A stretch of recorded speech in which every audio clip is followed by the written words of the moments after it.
This is the new BMW 7 Series and it's a technological powerhouse. That means that I don't need to use my own iPad for some tenuous gag at the beginning of this video because the car actually comes with its own personal tablet. So you can use this tablet to control various functions within the car. Now, needless to say, this doesn't come as standard. You have to pay extra for it. In fact, a lot of things I'm about to show you now, you do have to pay extra for, and quite handsomely. We're talking thousands of pounds. So I'll just pull this down and I'll operate the car with this tablet. So we've got some green ambient lighting there. I think I fancy purple. So yes, look, I've changed it to purple. I can also, if I want to, just put on a nice reading light just there. There we go. So I can read the paper and the stocks and shares reports. I can control some other functions as well with this. I can, oh, actually it's a bit sunny today. I think I want to shut out all the lights so I can close the blinds. Actually, it's not sunny at all, is it really? It's going to get dark, so I can just reopen them if I want to. Something else I can do, this car has got the upgraded massage seats and I can control that with this. And well, there's a wide range of programs there. And I think I'm going to go for pelvic activation.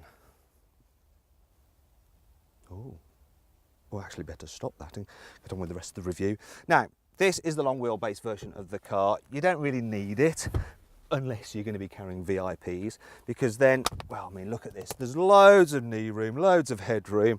Actually, I need to put this back down because I want to control the seat. I can recline this car and it feels super luxurious. If I press this button here, I can control the front passenger seat, push it all the way forward.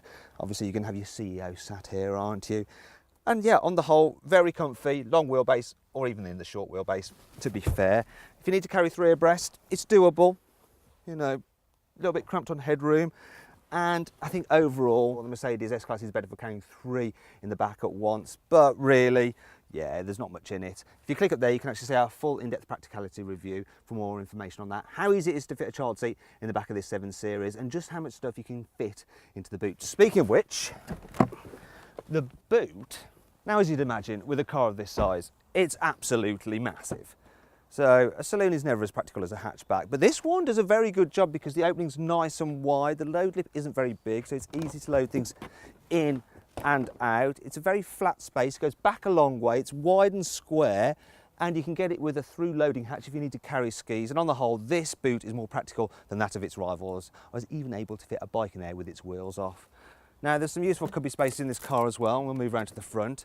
And while we do that, we'll take a look at the design because, you know, for me, the 7 Series, it's a big old thing. It looks a bit like an engorged 3 Series. Now, I can't really fault the car so much here on the inside. Actually, let me get rid of this.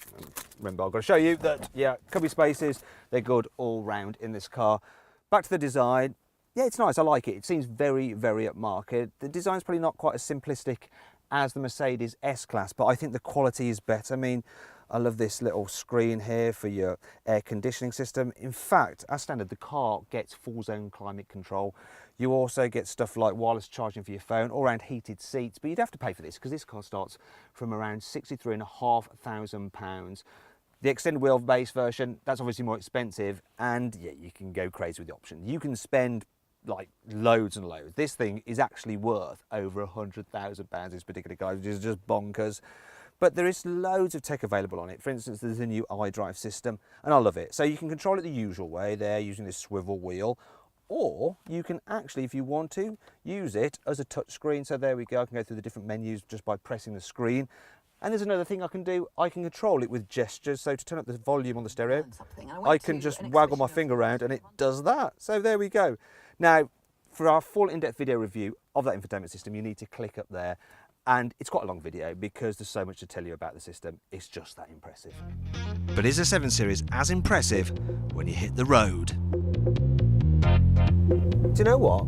It doesn't actually feel like a normal BMW to drive. It's more like a Mercedes, actually. I mean, part of the reason for that is that you get adaptive air suspension as standard, and you can put it into different modes. And I've got it in Comfort Plus, and then it has this really nice, soft, relaxing, floaty effect.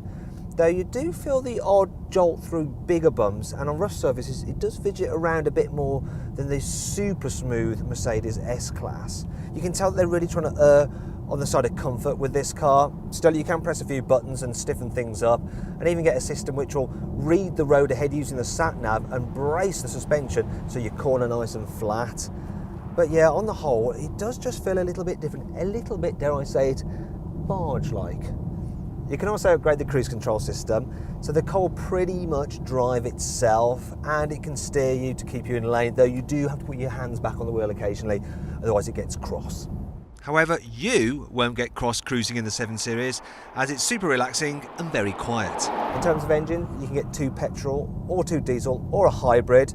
The best choice for this car is the 730D.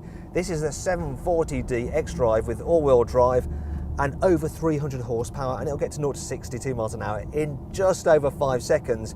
Yet apparently will return around 52 miles per gallon. Looking at the trip computer, I'm returning 40. That's really impressive. And so too is this automatic gearbox. It's responsive when you want it to be, it's smooth when you want it to be, it's brilliant, and you can change gears yourself using the paddles, though I wouldn't bother. One problem I do have is visibility. Good at the front, good at the back, bit of a blind spot here, but the worst is this. If I move forward, this pillar here is really thick, so when you're pulling out at junctions and looking that way, you're constantly trying to peer around it. Now if you click up there, you can see for yourself by joining me for a 360-degree passenger ride video. There are some other annoying things about the BMW 7 Series. Here's 5. This protruding gear selector looks a little bit stupid and phallic. The gesture controls are a bit of a gimmick, and they don't work all that well, plus you look a bit of a tool driving along going like that. These carbon core badges look a little bit naff, and they're even worse when you find out that actually not that much of the car's core is carbon. The car looks so much better with silver accents rather than this black trim, especially as after watching a Motor Trend video, all I see now is a hockey stick. This digital key may seem like an Apple Watch, but oh god, the screen is really laggy. But there are some super cool things about this car, including what you can do with that key. You can drive the car forwards and backwards by using the remote control, which is perfect for driving into very tight parking spaces you couldn't get out of, or ghost riding the whip.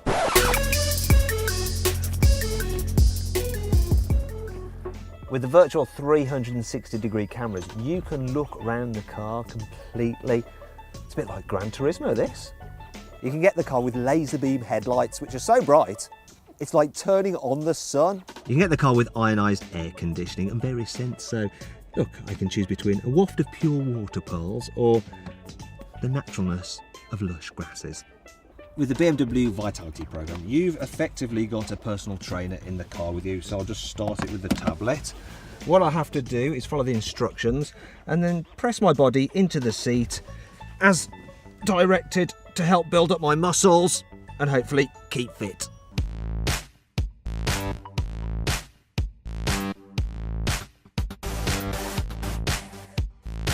So then, overall, what do I think of the BMW 7 Series? Well, its options are hideously expensive and it looks a little bit nondescript, but it's absolutely lovely on the inside and it's supremely comfy to travel in.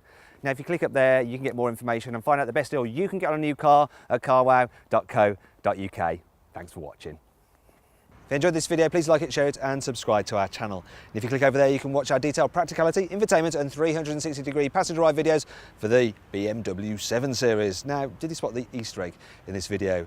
It was the alarm clock in the car's boot set to 7:40, because the car's a 740D, of course.